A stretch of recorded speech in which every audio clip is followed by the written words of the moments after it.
Anybody know what apologetics is? Hopefully most of us do. Apologetics is giving a defense of the gospel. In 1 Peter chapter 3, verse 15, we're told to sanctify Christ as Lord of our hearts and always be ready to give an apologia, a defense of the gospel, of the hope that we have in Christ. But do this with gentleness and respect.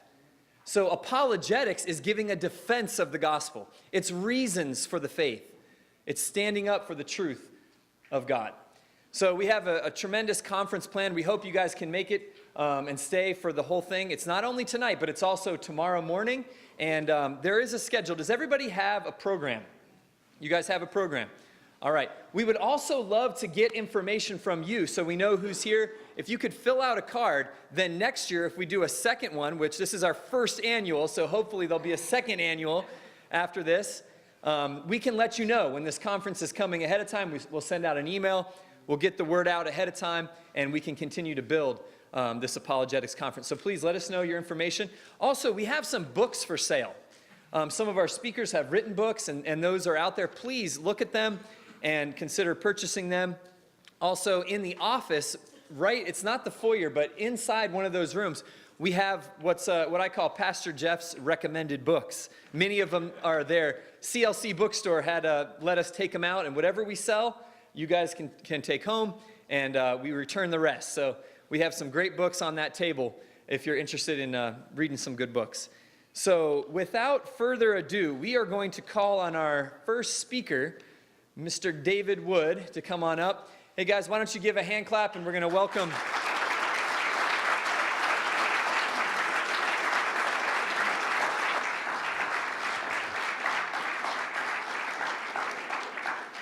David Wood. Check. Does that thing work?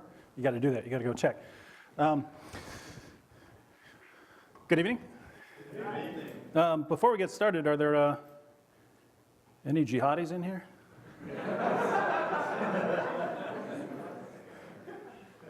They say they're going to chop my head off, and I keep telling them where I'm speaking, and they don't show up. Anyway. So that's good. Then this evening might have turned out very differently if some jihadis had shown up. So I guess we could talk about apologetics then. So as it's been pointed out, apologetics is, of course, by the way, do I need to stand in any particular spot? I can move around? Okay, I should have checked on that earlier. Apologetics, basically two kinds. You can give a reason, that's the 1 Peter 3:15 part, giving an answer for what you believe, for the hope that is in you. And that's cool because that's being stated by Peter, right? That's not some great Christian scholar, some brilliant philosopher, some brilliant scientist saying, hey, you need to be ready with an answer. This is a fisherman saying you need to be prepared with an answer. And so this is for Christians in general. And if you think about it, you have in the Bible, you have a brilliant scholar, someone like the Apostle Paul, spoke multiple languages and had been educated by some of the most brilliant minds of his time, could quote the pagan poets to the pagans to refute what they were saying. So you can imagine that coming from someone like Paul, but we have it from Peter. And so this is something that Christians in general need to be able to do. And if you think about it, if you walked up to Peter the fisherman, and said, hey, Peter, I think Christianity's stupid. What do you got to say? I think you're going to get a pretty good answer back from Peter. So that's one side of apologetics. And then you have the 2 Corinthians 10 part about the demolishing strongholds and so on. And that's actually dealing with opposing arguments, other people's positions, and showing that there are problems with them. And so both are very, very important. And I kind of feel like it's hard to describe. Back before Alexander the Great, the Persian Empire was viewed as this awesome empire because it was very big and had been very powerful in the past. And travelers kept coming back to Macedonia saying, that Persian Empire, they're actually really weak. Their forts are falling apart and their soldiers are undisciplined and they're all drunk and so on. And if you rolled through there with a very tiny, well-trained army, you could wreak all kinds of havoc. And that's what Alexander did. He put together a small, well-trained Greek force and just went all the way to India. I kind of feel like that's the situation we're in today, in that if you look at sort of the two main groups that are sort of vying for attention, telling you, no, this is what you need to believe instead of Christianity. That would be sort of militant atheists. You've always had atheists, but if you've been paying attention, they've become much more aggressive in recent years. And they pride themselves on being much more aggressive than they used to be. And Islam, of course. Muslims saying, hey, you Christians, you have your theology wrong. You need to believe in Allah and believe that Muhammad's a prophet. And so these are the groups that are sort of saying, hey, you need to believe in us. But if you look at their arguments, if you look at the claims, it reminds me of that Persian Empire, and that if you start to look into it, very, very, very weak and very silly claims. More so with some of the new atheists than even with Muslims. And if you watch my videos, you know what I think of the persuasive power of Islam. And what I mean is, like, the new atheism is like this sort of meme-driven ideology where it's all these little quotes that they all pass around like maniacs and post all over their sites and post all over their Twitter feeds and so on. And if you think about them, they're just really, really silly claims. And they point to these things as their reasons for not believing. And so let me give a quick example. This is the most popular quote I've seen on atheist pages. I contend that we are both atheists. So you're talking to us. I contend that we are both atheists. I just believe in one fewer God than you do. When you understand why you dismiss all the other possible gods, you will understand why I dismiss yours. And almost every atheist I know passes this around as some brilliant piece of wisdom. And you can understand in a superficial way why this would make sense, right? Well, you Christians, you don't believe in Thor and so on. Well, that's the same reason I reject your God. You know, I think it's just a bunch of silly, superstitious nonsense. But this is ridiculous on so many levels. I mean, we could spend multiple sessions just on this. But look at this part right here. I contend that we are both atheists. This is one of the most popular things atheists say nowadays. We're all atheists with respect to these other gods. We just go one God further than the rest of you do. So you reject thousands of other gods, and you just believe in one, and we just go that one extra step. So we're all basically atheists with all these other gods, and we just one tiny little step further. Now, how is this silly? Let me count the ways. No, I'm not going to count the ways. I'll just talk about a couple. Take something simple, right? Here's a podium. There's a podium. Suppose we have no idea who built this podium. Probably don't. Probably bought it somewhere and have no idea how this thing was made. So suppose some people say, I say a bunch of people got together and built that podium. We'll call that poly-podium builderism. Right? Multiple podium builders. And then Jeff comes along and says, no, one podium builder is all you need. One good podium builder can build that thing with no problem. So that'll be mono-podium builderism. And then an atheist comes along and says, no one built a podium, it just is. And you say, Jeff said, well, that's ridiculous. It's ridiculous to say that no one built a podium. He says, aha, you rejected all those other podium builders. I just go one podium builder further than you do. I just reject one more podium. Jeff was already down to one, right? That's the bare minimum required to explain something. One, you're not getting lower than the one explanation. In going from 1 to 0, you go from an explanation to no explanation, from common sense to nonsense. It's very, very interesting difference between 1 and 0. And the atheist is saying, no, we just go one further. And notice, this would be like me saying, if I were a vegetarian or something like that, and I say,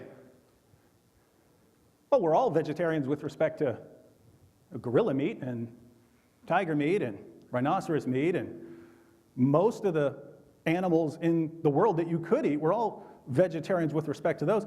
I just go like 3 meats further than the rest of you. So you're a vegetarian with respect to all those other animals. I'm a vegetarian with respect to a couple more. You're not a vegetarian at all, right? You're not a vegetarian with respect to gorilla meat. I am not an atheist with respect to Thor. I'm a Christian with respect to Thor, right?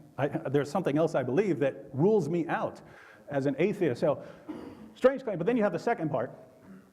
When you understand why you dismiss all the other possible gods, you will understand why I dismiss yours. Notice the massive assumption here. that all religions are claiming basically the same thing, and they all have the same kind of support. And so if you reject one, you reject all of them equally. And this is just this is a very strange assumption, because different religions don't even make the same sorts of claims about what they have in terms of evidence. Very few religions actually say, here's the evidence that you can examine to know that this religion is true.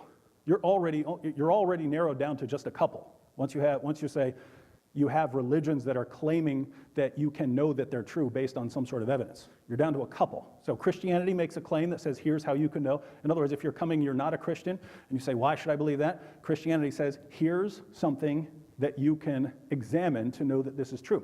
Islam does as well. So you have, on the one hand, a massive difference between what religions are claiming about whether they can even be proven, whether there is evidence for them at all. But once you are narrowed down to the few religions that actually claim that you can examine and test them, you notice a big difference here as well. If you look at Islam, the main argument for Islam, the main proof of Islam is what I'll call the argument from literary excellence. It's the Quran is so well written it must be from God. You all just laughed at that. That's in the Quran multiple times, over and over and over again. That's the argument of the Quran. Muslims today might use different arguments. That's the argument of the Quran. That was the argument put forward by Allah and Muhammad for the truth of Islam. It's so well written, it must be from God. Now notice, it wouldn't matter how well written the Quran was, that would be very strange. I mean, that would be like saying, Mozart's music is so beautiful, it must be from God. Shakespeare's plays are so amazing, they must be from God. That would be absolutely ridiculous. It wouldn't matter if Shakespeare he could be 1,000 times better than he is right now. What would that have to do with whether he's writing the inspired word of God? As far as I can tell, nothing. And then when you actually read the Quran, and I like what Antony Flew, the famous 20th century skeptic who eventually believed in God, Antony Flew was asked, after he became a theist, after he believed in God, do you think you'll ever subscribe to anything particular like Christianity or Islam? And he started giving comparisons between Christianity and Islam. And he pointed out, he said, Paul is a first-rate philosopher. Muhammad was basically an illiterate caravan trader, so he was drawing attention to, because he's a philosopher, Antony Flew is a philosopher, so he's respecting Paul as a philosopher. He said, Jesus is an incredibly attractive, charismatic figure. Muhammad was not. And then he compared the Bible and the Quran. He says, whatever your position, if you're serious, the Bible is an amazing piece of literature. To read the Quran is to do penance. Punishing yourself. Reading the Quran is punishing yourself for your sins. And I'm not saying this because I disagree with Islam. That's true. I enjoy reading other Muslim sources like the Hadith and so on. I think they're very, very interesting. The Quran, oh my goodness. But notice, that's the main argument. This is so well written, it must be from God. If it were that well written, that would not mean it's from God. And in fact, it's very, very, very strange, difficult to understand, disorganized, incomprehensible book. So that's what happened. So you've got the argument. It's claiming, here's how you can know this is true. And when you examine it, you find out, whoa, this is a very, very bad argument on multiple levels. And so you have this difference between religions in terms of some offer evidence and some don't. And even among the ones that offer evidence, you find a very, very interesting difference when you start looking into what they offer as evidence. And so I'm going to maintain that Christianity, and specifically the figure of Christ, is completely different from what you find anywhere else. And so this claim, by assuming that all religions are have equal evidential status, shows that the person hasn't studied religion. They don't claim the same things, and they don't have the same evidence. Even if you want to reject them all, you can reject them all, but it's very clear that they're not claiming the same things and don't have the same sort of evidential status behind them. Think of another issue. I used to watch this. I watched the first season of a show called House. It was about a doctor, and I stopped watching it because every episode was the same. It was they brought in some horrible dying person, and no one knows what to do, so they give him to House because he's the one that figured this stuff out. And then House says, "Oh, here's what you do," and then they try that and it doesn't work, and then they try the next thing, and that doesn't work, and 4 or 5 things they try, and then at the end of the episode, he has this eureka moment when, aha, here's what it is, and then saves the day. And so that's the same every episode, and the only difference is, they can't keep you with the same plot line without sort of raising the drama level, so you have to keep coming up with worse and worse stuff, so people coming in, blood squirting out of their eyes or something like this, in order to keep your attention, even though they're telling the same story over and over again. But notice how ridiculous this reasoning would be.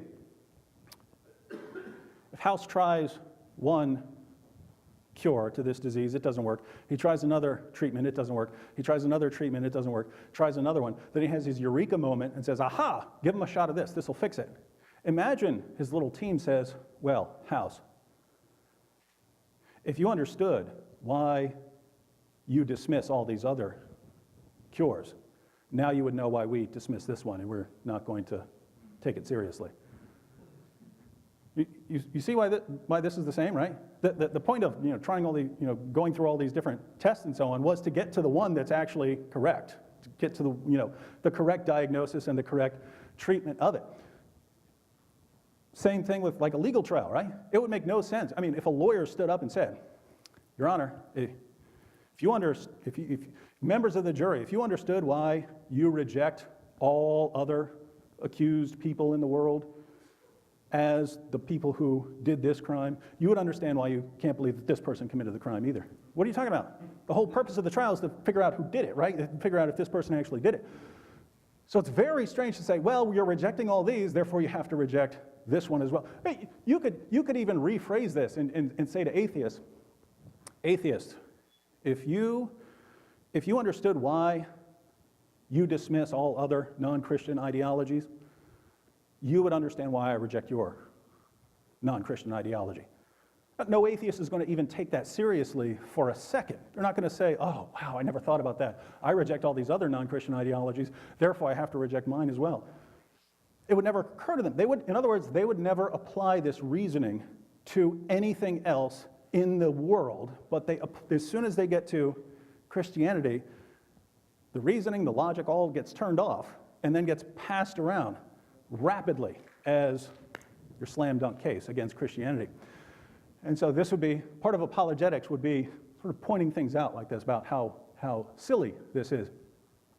But apart from all this, because now if you say, well, I believe in Christianity, well, you've dismissed all these other things and you don't go to them.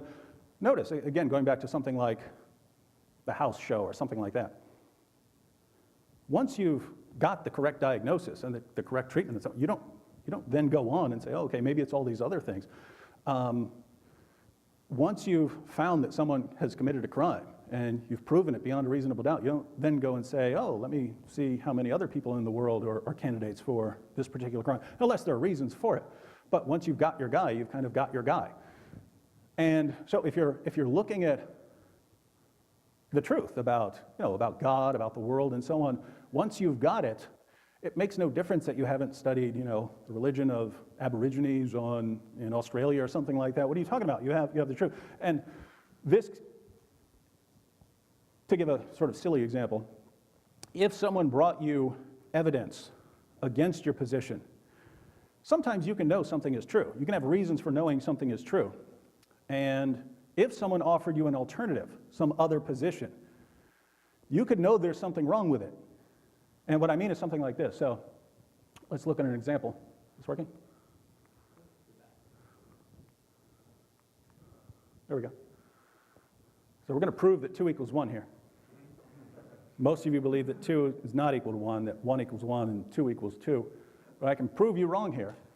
So suppose I said there are all kinds of other possibilities for what 2 equals and what 1 equals, and I can show you that you've ignored the alternatives here.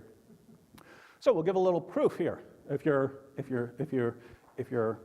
not up to date on algebra, don't worry too much about this. Those of you who are younger people who are actually taking it right now, then you've got a slam dunk right here.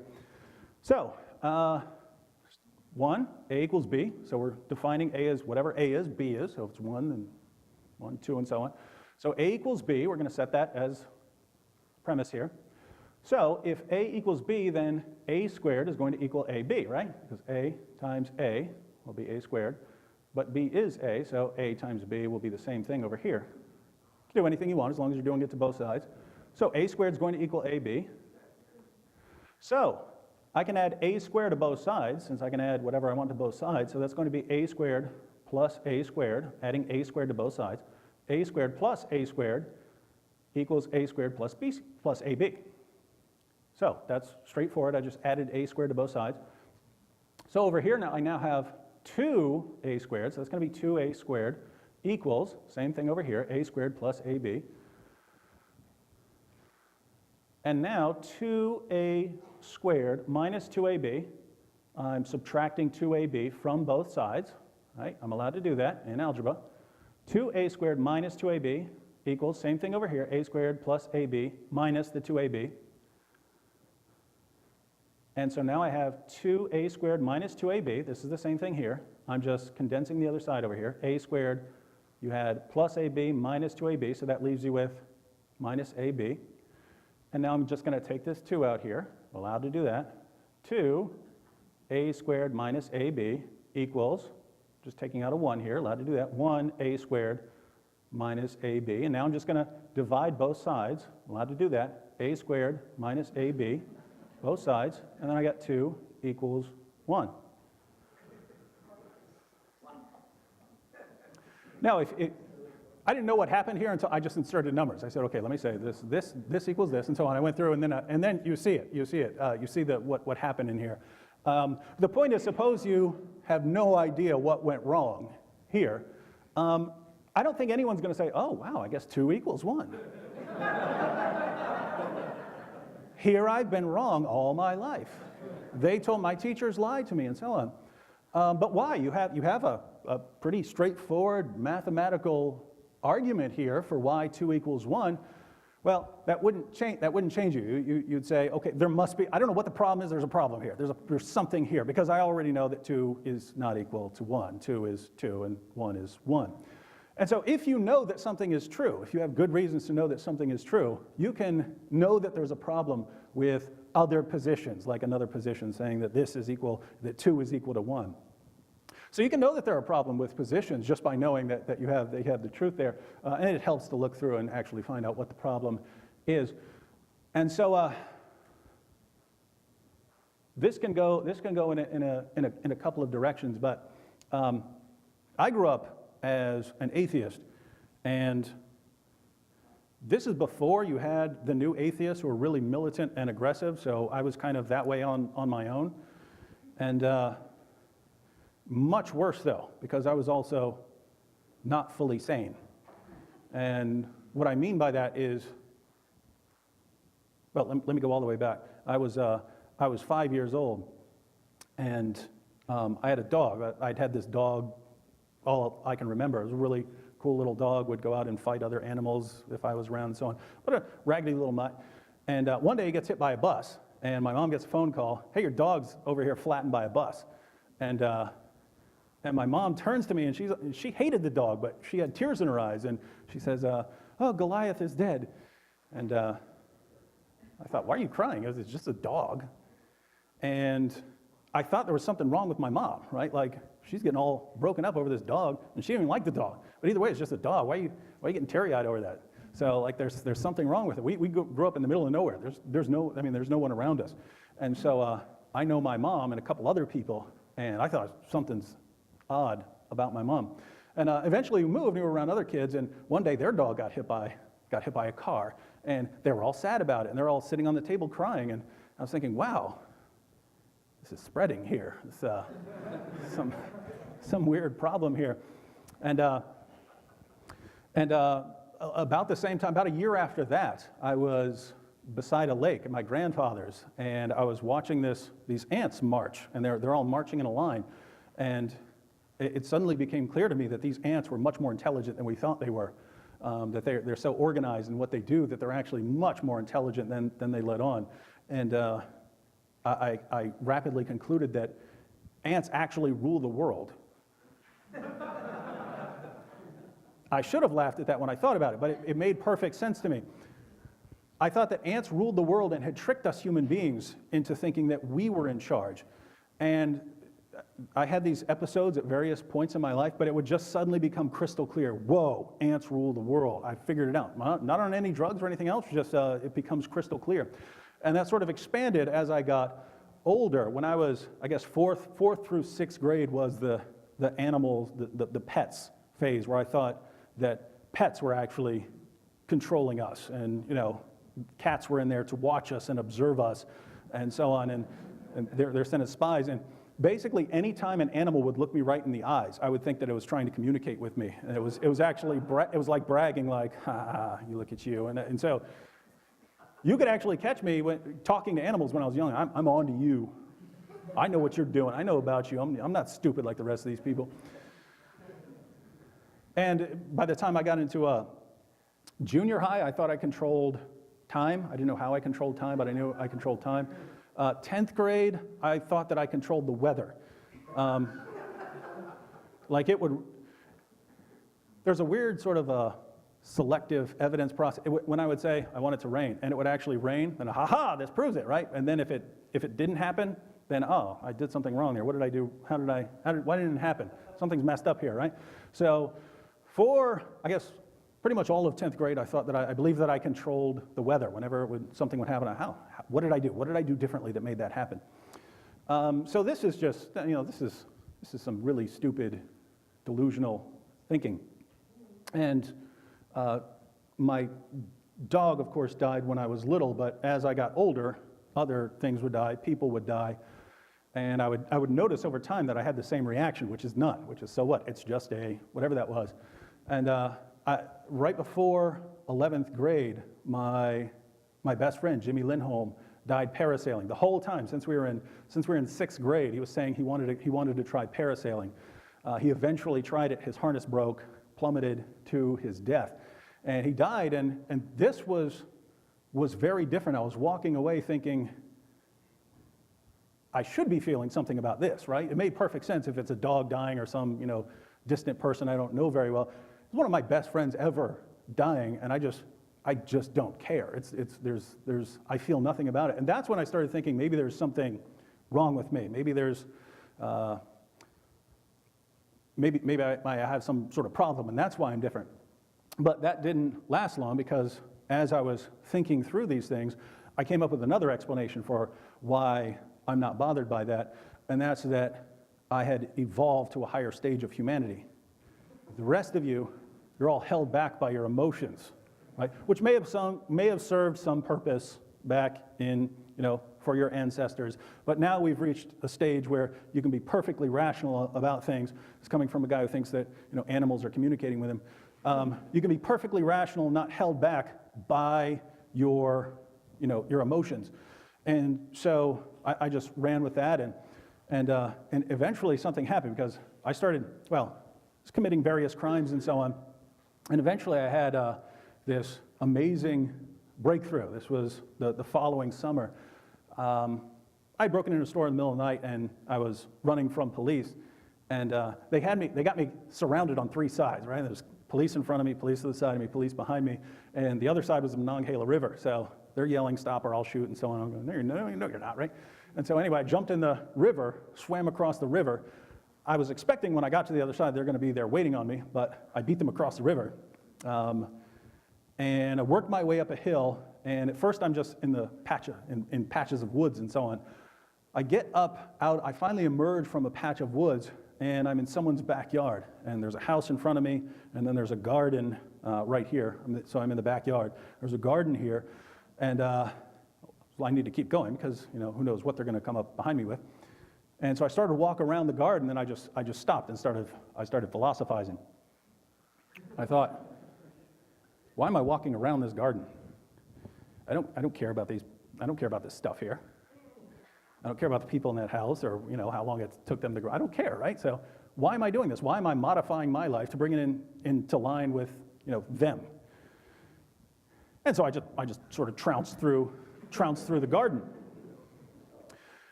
And I got this amazing rush of freedom when I did that. Like I could feel myself changing with every step. Like, whoa, people have been telling me to do stuff all my life, and I don't have to do it. And I mean, I had already been breaking rules and so on, but it's like anything you do, not even, hey, don't step on other people's tomatoes. Don't do that. Why? Because you say so? Why would I listen to what you say? And that sort of, at first it was this sort of awesome, exhilarating thing. But afterwards, I started getting really angry because I've been living by these nice little rules all my life because people were telling me to. Right? Like your parents tell you to do this, don't do that. And your teachers tell you do this, don't do that. And everyone's telling me all these things that you can't do this because it's wrong, and you believe it because you're a kid, you don't know any better. And so once I realized it was all just complete nonsense, that I didn't have to listen to anything any of you said, but you've convinced me to, I've been living for years like this, and you brainwashed me basically into doing this. I was like angry at everyone. The entire world had brainwashed me. And you could, this would be different, but you can imagine why you would get mad if you thought someone was brainwashing you. If you think about,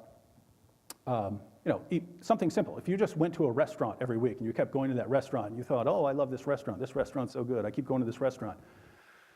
And then at some point you find out that the owners of the restaurant had hypnotized you into coming to their restaurant over and over again, and that you really wouldn't like it, but they hypnotized you into liking it, and so that's why you keep coming. You probably get mad, right? Like, I've been tricked. Even if you love the food there now because you've been hypnotized into doing it, and you're quite happy with the food there, you'd be mad just because they brainwashed you into doing it. And so that's how I was. It's my whole life. You guys have destroyed my entire life, making me do all these things that I otherwise wouldn't have done.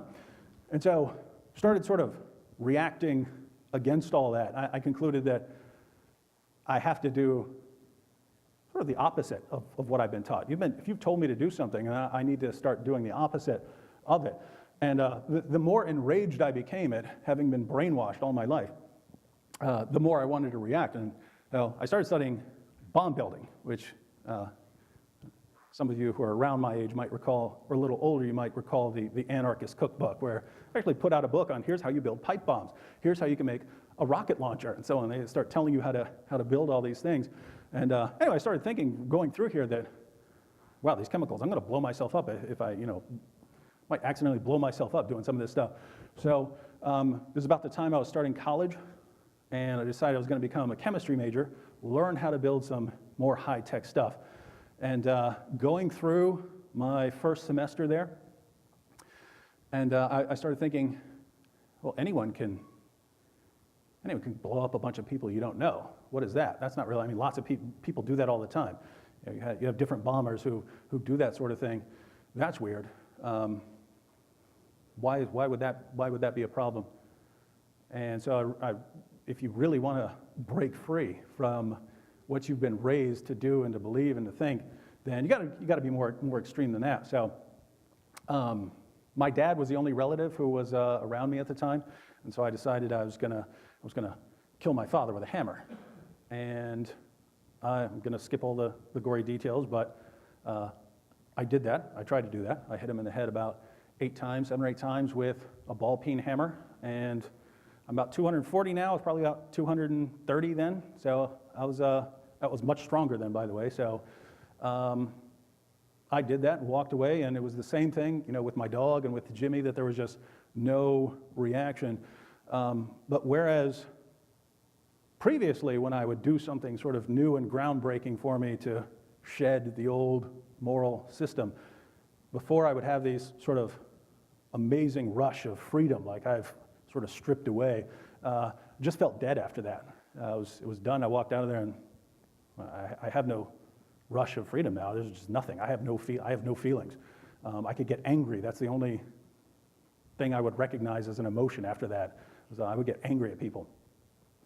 But I did that and ended up in a mental hospital, and they gave me diagnoses. I didn't know what they were until years later.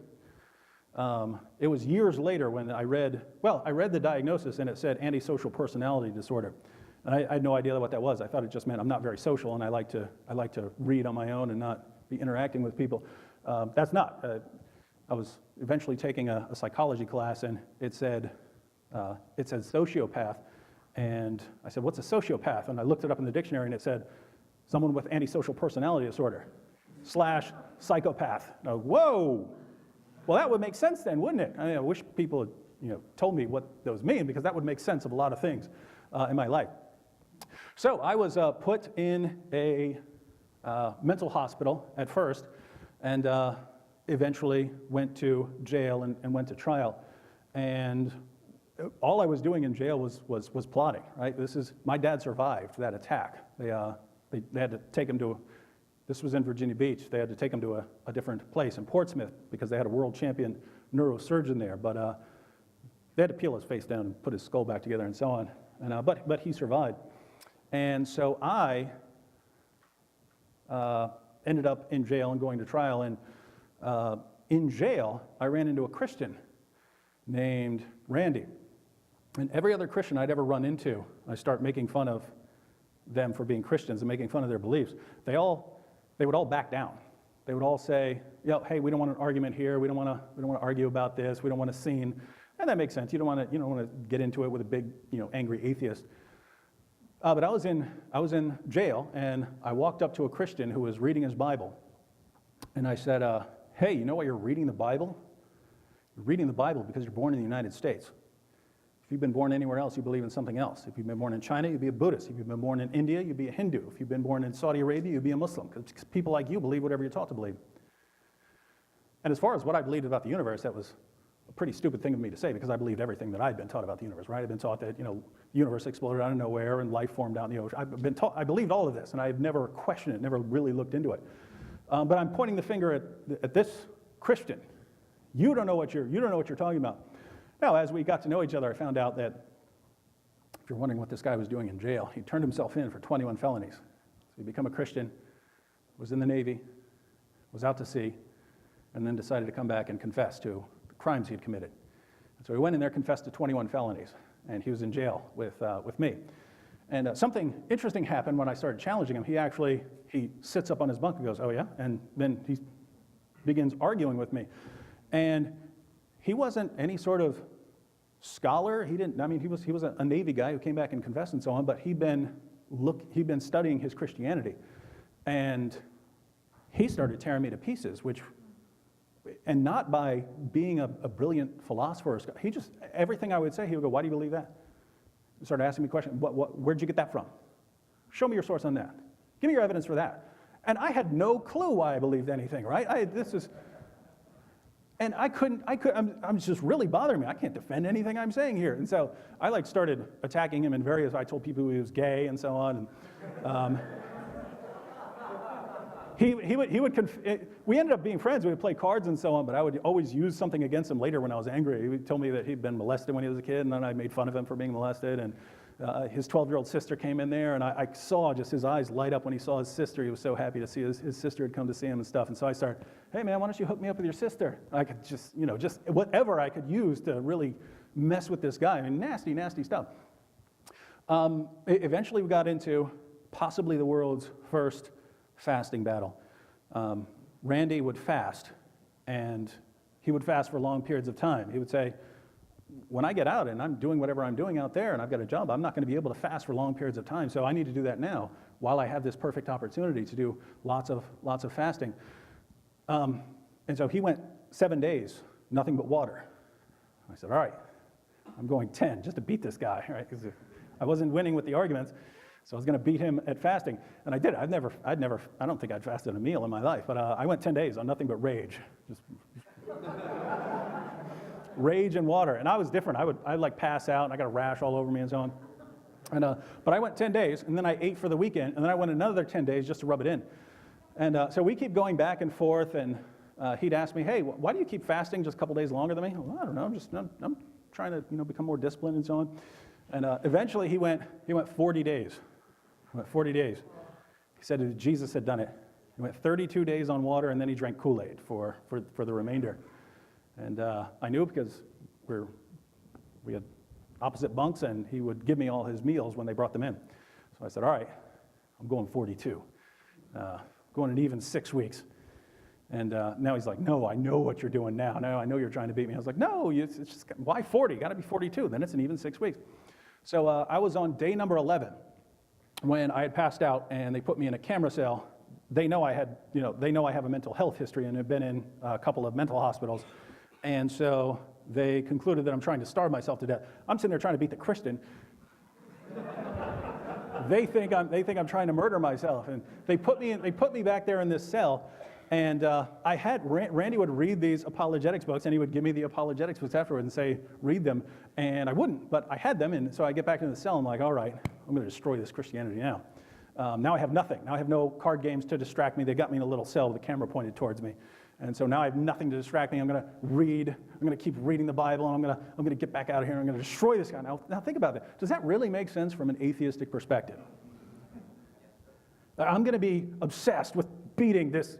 Who cares? Who cares if you beat this Christian, right? We're all going to the same place. What sense does it make? But atheists don't think about that. You know, the same atheists who spend all day long trolling Christian sites and so on. There is no God. Do something else with your life then. What? It's like you're going to be on your deathbed. If only I'd mocked a few more Christians. Something.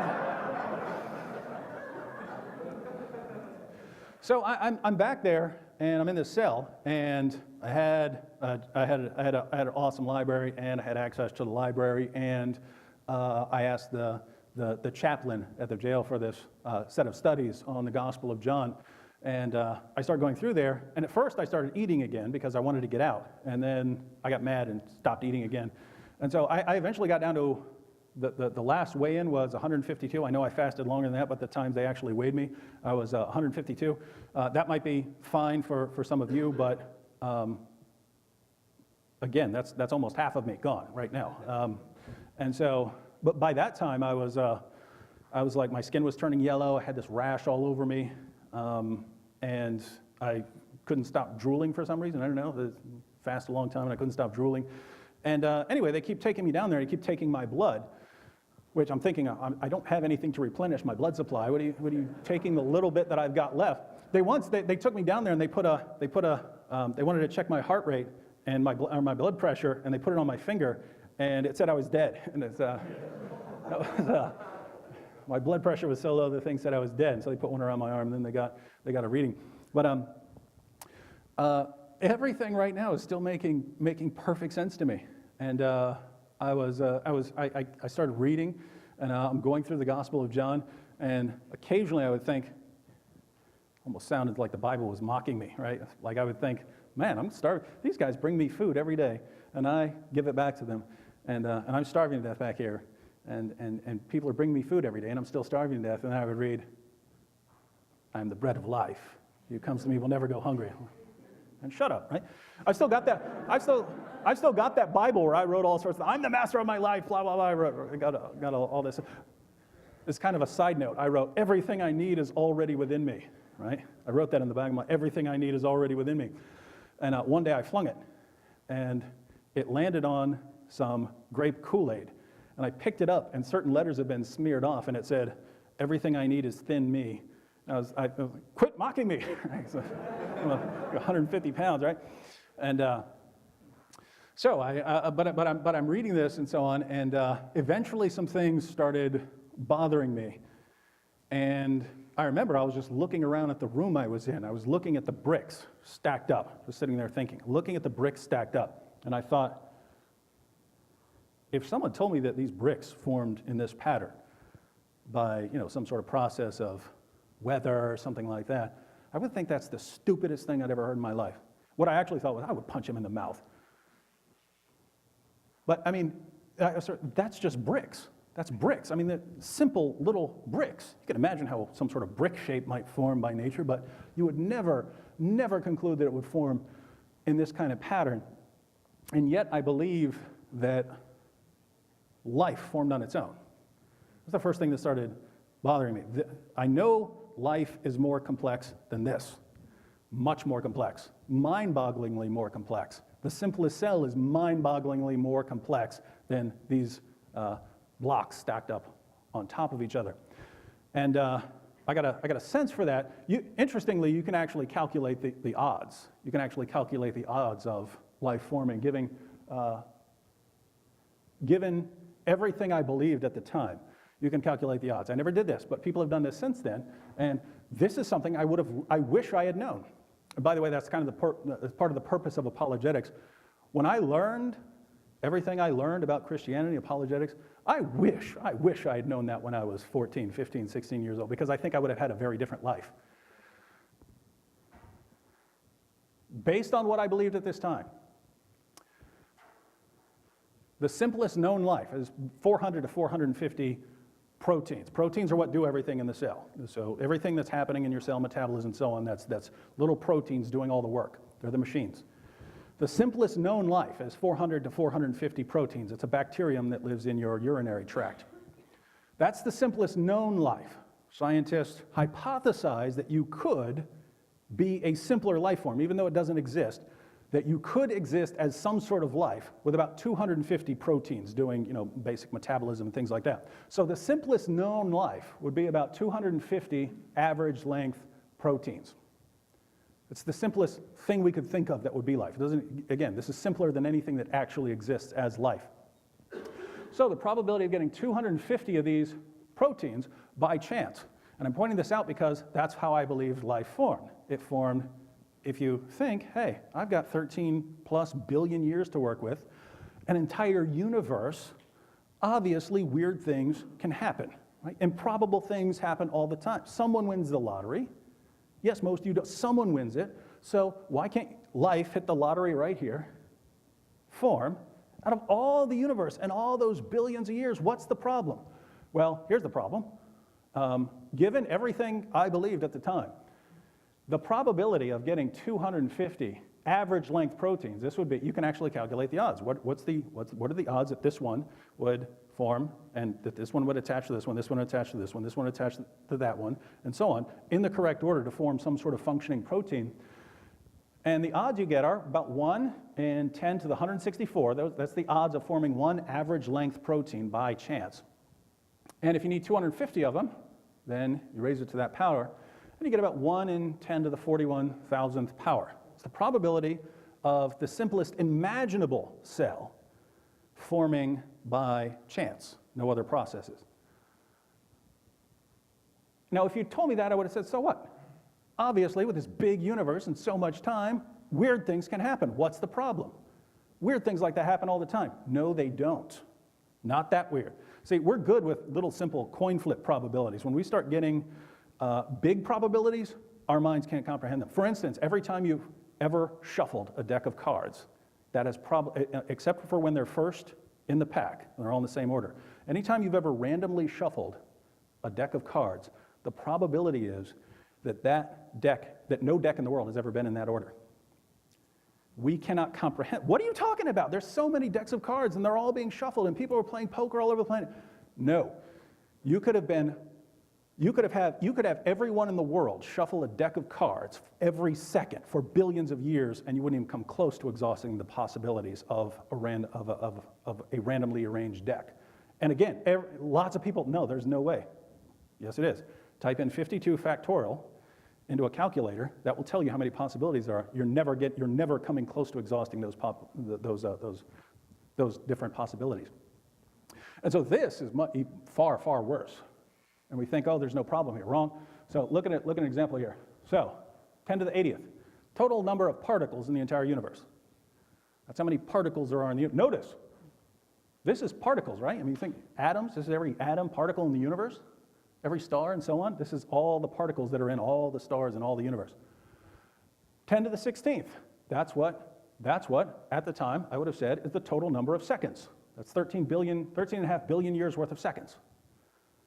10 to the 43, this is the number of interactions between particles if they're moving at the speed of light. So, notice we're setting a maximum for everything here. Simplest imaginable life and maximum number of particle interactions ever. I would have had to say, okay, total number of particles, total number of seconds, fastest particle interactions you can have, traveling at the speed of light. You're granting everything I could possibly believe. And you multiply that out, you get 10 to the 139th possible particle interactions since the beginning of the universe. That's every particle traveling at the speed of light interacting. That's the total number of particles. Notice, you're not even close to getting one. You're not close to getting one. medium-length protein by chance. And you're telling me 250 all in the same place at the same time and everything else you would need for a cell? The point here is, given what I believed, my belief was ridiculous. It was utterly absurd. I had no clue. Yeah, it's wild, but wild things happen, right? No, they don't. Not like this. Not like this. There's impossible, and then there's so improbable that it's irrational. Right? So believing something impossible, that's irrational, but believing something so improbable that there's no way this is happening, that's irrational too. And yet, I took this not as, well, yeah, I'm on this side of things. You're an idiot if you don't believe this happened. You religious morons, you're idiots if you don't believe that life formed. I mean, come on, huge universe and so on. And how awesome would it be to just lay this out? So I didn't have actual numbers, but it started occurring to me. Life, much more complicated than bricks. So that was problem number one. Problem number two was going through various interesting things in Christianity. Here again, learned much more later, but at the time, it was learning how the apostles died. That's what started bothering me, because I had my theory of Christianity. My theory of Christianity was that Jesus' followers were upset that he died. They wanted to carry on his mission, so they kept preaching that he rose from the dead. They wanted to carry on his mission. That makes perfect sense to me. And I found out how they died, and then something started bothering me. If you want his message to go on and you decide to make up a story about him rising from the dead, and people start torturing you and cutting your skin off and crucifying you upside down, at some point you're gonna admit that you're making that up. And I tried to think of one person in history I could come up with who died for something that he knew was a lie. And I couldn't think of one single person who died for something he knew was a lie. Not one in all of history. Lots of people died for something I would regard as a lie, but they believed it. That's the key.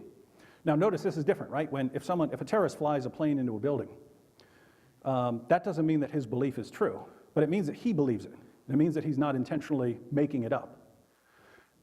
How are the apostles different? The apostles are different because the apostles aren't dying for some message that they heard and they believed, right? A terrorist heard a message, he believed the message, he's willing to die for the message. A Christian martyr heard the message, believes in Christianity, and is willing to die for it. The apostles weren't dying for some message they heard. They were dying for something they claimed that they saw. So think if they were dying for something they claim to have seen, and people don't lay down their lives unless they believe it, they must have seen something. What did they see? And that's the question that started plaguing me. What did these guys see? Even if you had one insane person, you have an entire group of Christians who were willing to be tortured and killed for what they believed. What did these guys see? They saw something. And it was just cool because scholars who investigate this, and I'm not talking about Christian scholars, even atheists and agnostic scholars, grant certain basic facts that are sort of everything a Christian historian would use to build a case for the resurrection of Jesus. So, look at some quotations here. Hang on. This working?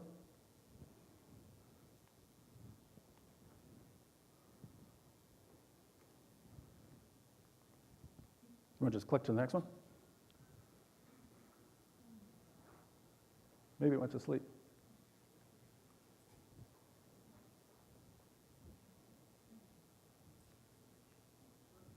I got nothing.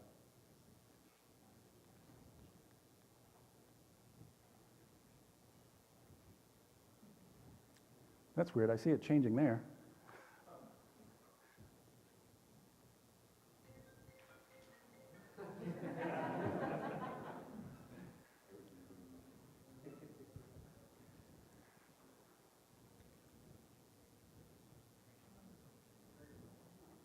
We going?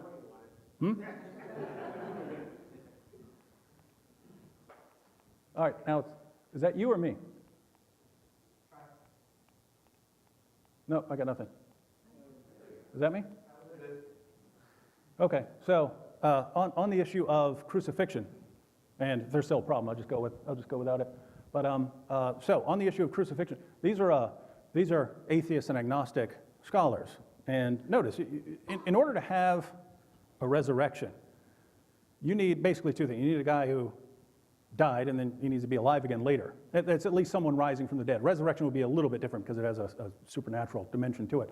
But if you got a guy who's dead, really dead, not just kind of dead or in a coma or something like this, but actually dead, and then he's alive again later, looks like you got a miracle on your hands. And so it's interesting because even the basic facts, even by non-Christian scholars, will grant the basic facts, but they'll just deny the conclusion. So Gerrit Ludemann, atheist New Testament scholar, Jesus' death as a consequence of crucifixion is indisputable. Notice, not just probable, not just, hey, he probably died, that's what happens if you get crucified. It's indisputable. John Dominic Crossan of the notorious Jesus Seminar, there's not the slightest doubt about the fact of Jesus' crucifixion under Pontius Pilate. Marcus Borg, also of the Jesus Seminar, Jesus' execution is the most certain fact about the historical Jesus. Let's see if this, got it? Pinchas Lapis, Jewish scholar, Jewish historical Jesus scholar. Jesus' death by crucifixion is historically certain. Again, notice, these guys are using very strong language, which if you used as a Christian said, we know this. You Christians don't know anything, you take everything by faith. Especially, with the new atheist crowd who, you don't know anything about Jesus. He probably never even existed. Find me a scholar who says that, a person who actually studies, because you clearly don't if you're denying Jesus' existence or certain basic facts about Jesus' life. Paula Fredrickson, she's a convert to Judaism. So the single most solid fact about Jesus' life is his death. He was executed by the Roman prefect Pilate on or around Passover in the manner Rome reserved particularly for political insurrectionists, namely crucifixion. So again, they're not saying that he probably died. They're saying indisputable, historically certain, things like that.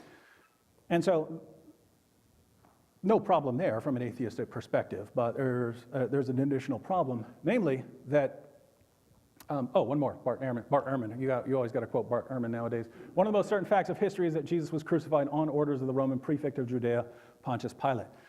Note, one of the most certain facts of history. This is not something that's in doubt.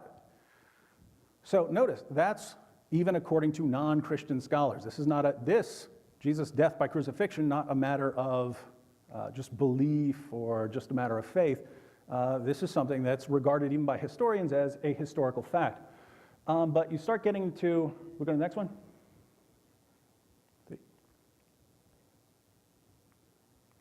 I have one of these in my bag. It might, I don't know if it's the computer or...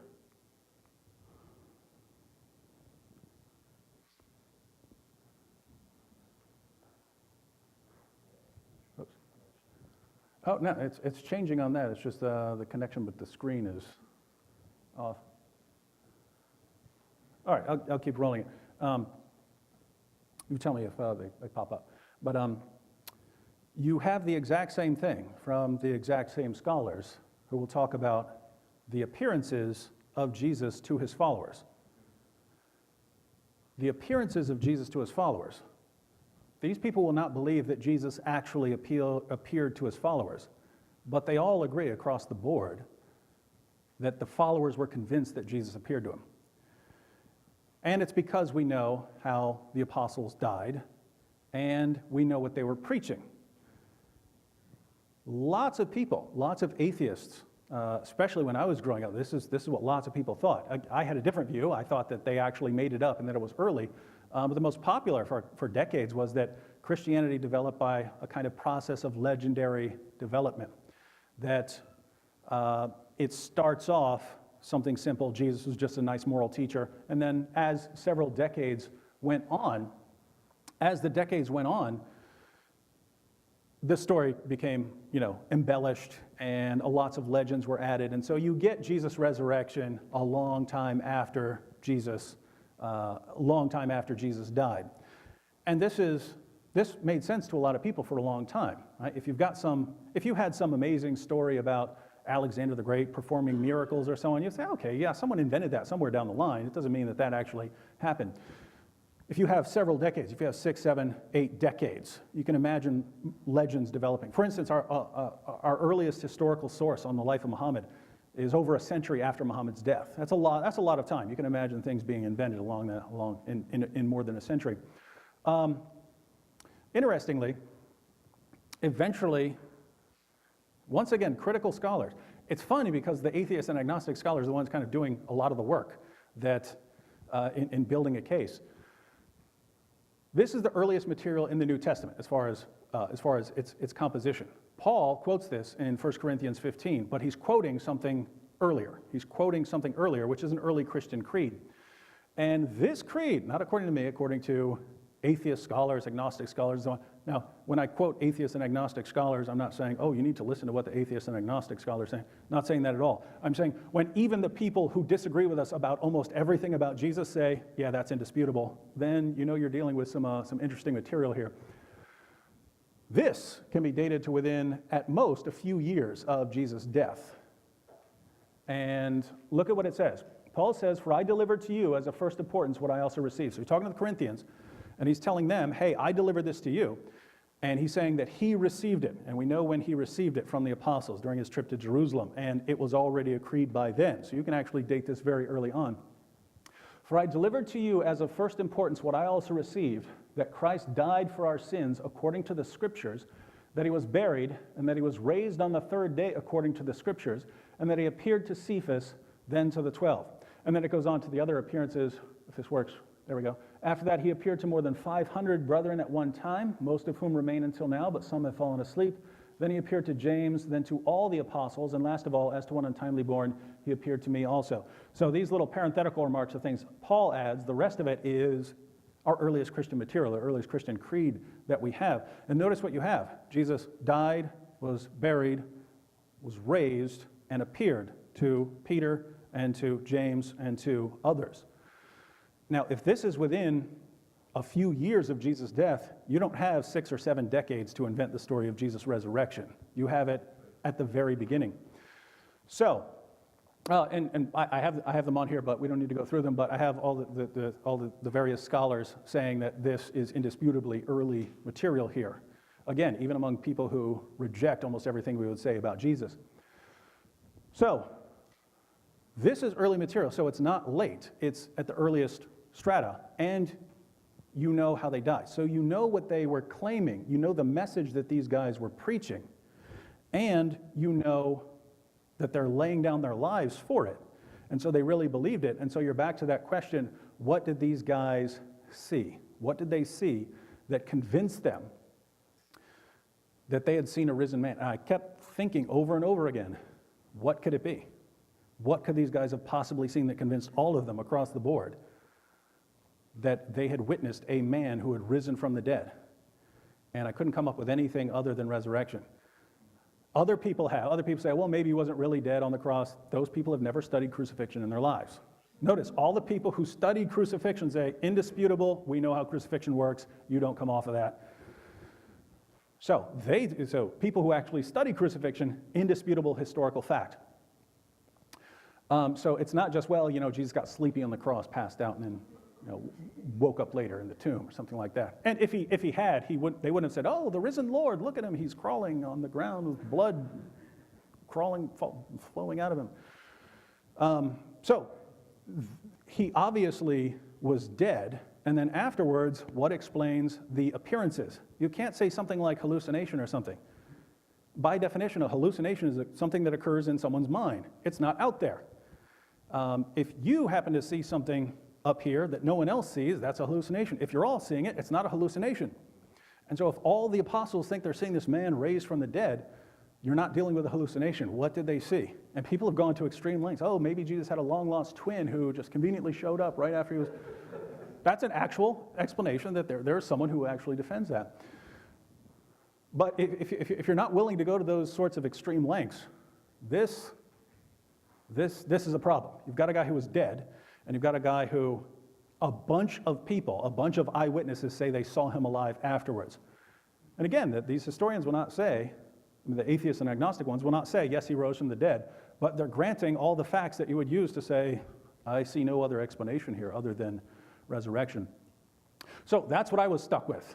I realized that what I believed about Jesus was wrong, and that this isn't just a matter of personal faith or something like this. This is based on historical facts here. And the only thing I could see was that someone had risen from the dead. It's the only way I could explain the beliefs of the apostles. And so there was that, and then there was one other thing as I'm going through the Gospel of John. I kept getting the feeling that Jesus was better than me.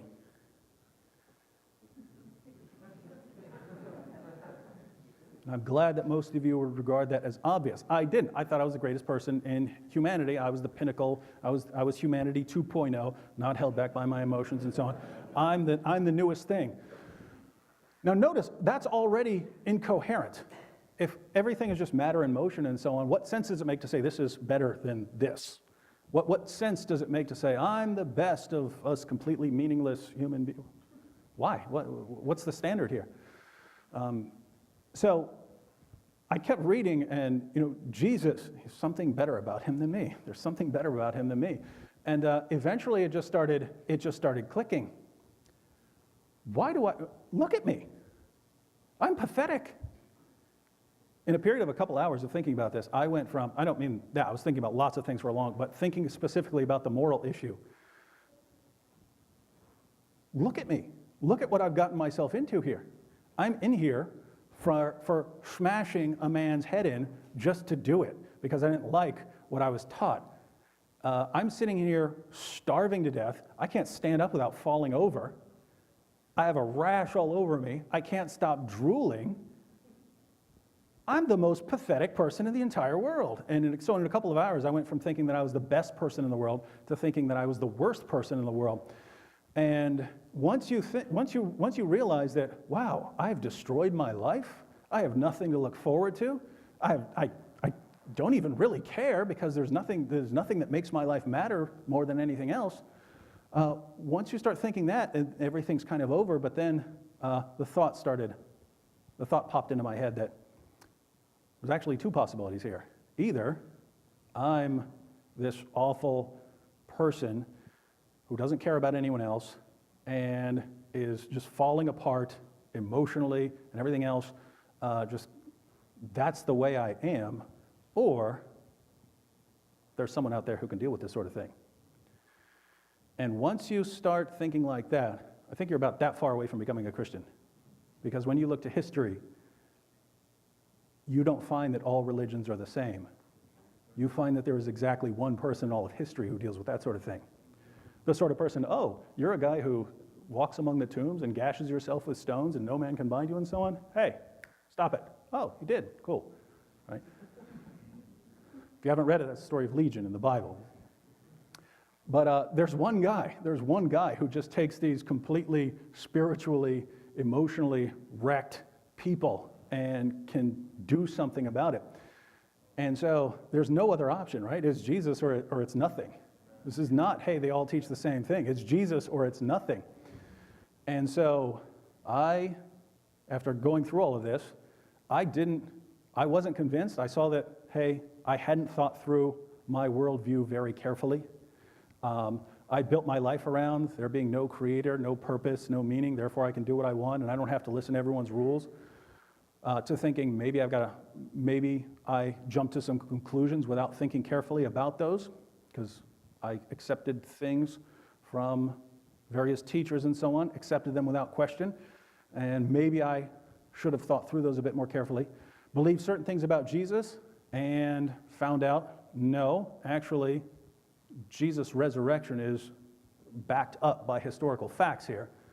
And then it really makes my entire worldview, as far as me being better and so on, is completely incoherent. There's no place for being better than other things in a worldview where you have no meaning and no standard. And if there is a standard, obviously Jesus is going to be better than me. So there's no standard, in which case I'm wrong, or there is a standard, in which case I'm wrong. Either way, I'm wrong. I've got a problem here. And so it's just Jesus or nothing. And I thought, what have I got to lose here? What if I bow down and pray and look at this in my Bible study series? What if I pray and nothing happens? It's not like I'm getting worse, right? I'm already at the bottom. I'm already at the bottom of humanity. If I pray and nothing happens, at least I tried that, and I've crossed that off the list of possibilities, and now I know where I am. So I leaned down on my bunk, and I prayed, and I said, God, I don't know if I'm going to believe in you tomorrow, but I'll believe in you right now. if you can do anything with me, you are welcome to it. And I prayed the prayer out of the little pamphlet they gave me. And I sat up from that prayer, and the entire world looked different. Like everything was a different color. Like I was seeing everything for the first time somehow. And people talk about a feeling or feeling a weight lifted off. I had a different kind of, I did have a feeling, but I felt like I had been, like I noticed it as soon as I sat up, I felt like I had been physically brawling my entire life. I've had my head stomped into the ground sometimes, but I felt like I'd been physically brawling nonstop for my entire life. And then all of a sudden I just sat down and stopped, and all the fighting stopped. And that's what it was like. And at this point, I was like, oh, well, that's nice. Maybe I'll stick with this for a little while. And eventually went off to jail and so on. I have to wrap up now, but eventually went off to prison. You go from jail to prison, that's long term. I was sentenced to 10 years, so I go off to prison, and I fell in love with Jesus and Paul as well. All these guys, loved reading about these guys. I got to a point where I was reading 3 to 5 hours a day, just the Bible, and then reading other things, and spent years doing that. And I noticed the difference in other people, the way they viewed me over time. When I first got locked up and I was sent to my second mental hospital, I was in there and I was saying some things I'm not going to repeat here. I was saying some very nasty things, and a guard heard me, and he goes, if that's what you believe, then they have got you in the right place. And I was thinking, well, I do believe that, so I guess I'm in the right place here. But that was people's reaction towards me, that you're sick if you actually believe that, and I did believe that. And so some years went by, and I was walking through the dorm once, and a guy named Floyd stopped me and he said, hey, Wood, I don't mean to get in your business, but a lot of us are wondering what you did to get in here. We're thinking maybe someone disrespected your girlfriend and you stood up for her and you hit him. You hit him too hard and they sent you to prison for it. And I was thinking, that's what you guys think about me? That the only way I could end up in prison is if I'm defending a woman's honor or something like that, because you guys see me reading my Bible all the time and you think I'm nice and so on. And so it kind of hit me right there. Whoa, you guys think I'm nice now. No one's ever thought I was nice. I was always the bad, evil person. You guys think I'm nice now. And so really just sitting around reading the Bible all the time, had an amazing transformation. Eventually, I got out. I go out, and I filled all the paperwork out to start college again when I got out, and went to Old Dominion University, and I end up in a hotel room with a Muslim named Nabil Qureshi, and we're in the hotel, and I'm over there praying, and I say, God, if you want me to talk to this guy, please let him start it so no one accuses me of being mean to the Muslim. And a couple seconds later, he goes, so, are you a hardcore Christian? I said, yes, I am. And Nabil started challenging me on, the Bible's been corrupted, and Jesus never did this, and Jesus never did that. And I'm just thinking, you have no clue who you're messing with, do you? I just spent years going through all of this. And so Nabil and I became best friends, and we started going through the material and so on. One day, Nabil and I were arguing about the resurrection. And a girl heard us, and she walked up to us and said, you're both right. I was like, what are you talking about? And she said, because, whatever you believe is kind of, religious beliefs have the same status, that if you believe them, then it's kind of true for you, and, it doesn't matter, reality doesn't really matter. And she was an agnostic. And Nabil and I both turned on her like, what are you talking about? I'm saying he rose from the dead. He's saying he didn't rise from the dead. Those are the only possibilities. One of us has to be right. The other has to be wrong. Under no circumstances are we both right. And she was really, really mean. She's one of those people that will make her point, and then once you start making your point back, she starts laughing at you. We loved arguing so much, we eventually got married,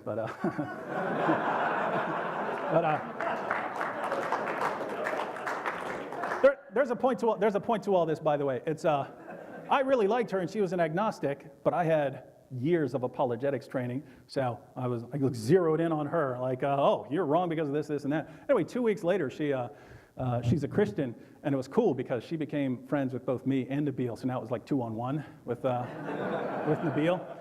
Nabil, extremely stubborn. So we spent years with Nabil going through the evidence, and eventually Nabil became a Christian. And he's been working with Ravi Zacharias for years now. If you want to read that book, it's called Seeking Allah, Finding Jesus. But Nabil became a Christian, and I thought, cool, I'm done with Islam. Because I'd been studying Islam and going through his sources just because my best friend was a Muslim. That's the reason I was studying Islam. And going through all those sources, that was it. That was the only purpose. Nabil became a Christian. I thought, cool, I can get back to dealing with atheism because I was much more interested in the arguments and evidence, the arguments of atheists. And over the period of the next few years, watching Nabil take the stand that he took in the face of death threats and family issues and so on, kind of realized at some point in there, you see, Muslims have these obstacles. They're taught all their lives the unforgivable sin is to say Jesus is Lord. It's called shirk, unforgivable sin in Islam. They know that if they leave Islam, they're at least giving up their families, right? Their families are not going to want anything to do with them after that. And the penalty in Islam for leaving Islam is death. It's beheading. Doesn't get enforced much in the West, but as things get more and more radical, you always have to wonder, is someone going to come along and carry out what Muhammad said is the penalty? And so, it's easy to look at that and be very negative about that, but the flip side is, when someone says, yes, I've been told all my life that this will get me sent straight to hell, and I'm going to have to give up my entire family and everything, my entire social network, and I may get my head chopped off, but I don't care because I want to know Jesus. That's someone who's going to lay down his life for Jesus.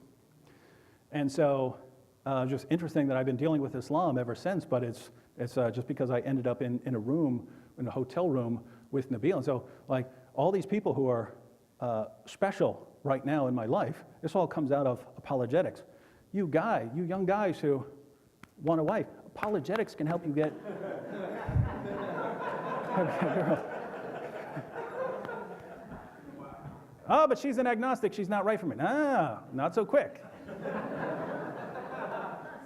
Give her the evidence first. Then if she rejects it, then you say, but give her the evidence first. So anyway, the point here is, if it's why I believe in Christ, the situation of, hey, once you understand why you reject all other gods, you'll understand why I reject yours. There's nothing like this. There's nothing like Christianity. There's nothing like Christ. No, not even in terms of what's claimed about it. Thor does not meet these kinds of, Thor does not transform people, right? Thor does not rise from the dead. Thor is part of our created order. He's not the one who sustains everything in existence. Completely different sort of thing. So why do I believe in Christ? It's not, well, I should reject him because he's like all the others. No, I believe in Christ because he's so clearly different from everything else. And the areas where he's different are the matters where you can investigate and find out that he is who he claimed to be. And so, completely different story. And notice that if you look at the atheist objection is built upon complete ignorance of these differences. Right? They don't know how Jesus is different. So, the great irony in all of this, and it's the same thing I found in my life, is the people who are saying, you Christians just believe what you heard and you never investigated, you just believed what you were taught to believe. The people who are saying that and sending around these memes and these quotes are people who've never investigated anything in their lives. They believed what they heard. It never occurred to them to investigate any of this, and they believe by blind faith that they're right without any sort of investigation. And so that's what apologetics That's the role of apologetics right now. Show them you don't know what you're talking about. Show them, no, we actually have proof of what we believe. And if we do that, I think it will change the world, because I've seen, not just me, I've seen it change some very, very bad off people. And if it can do that with people who look into it, imagine what it can do if this all becomes common knowledge and people can no longer send around the sort of silly quotes they send. All right. Thanks very much.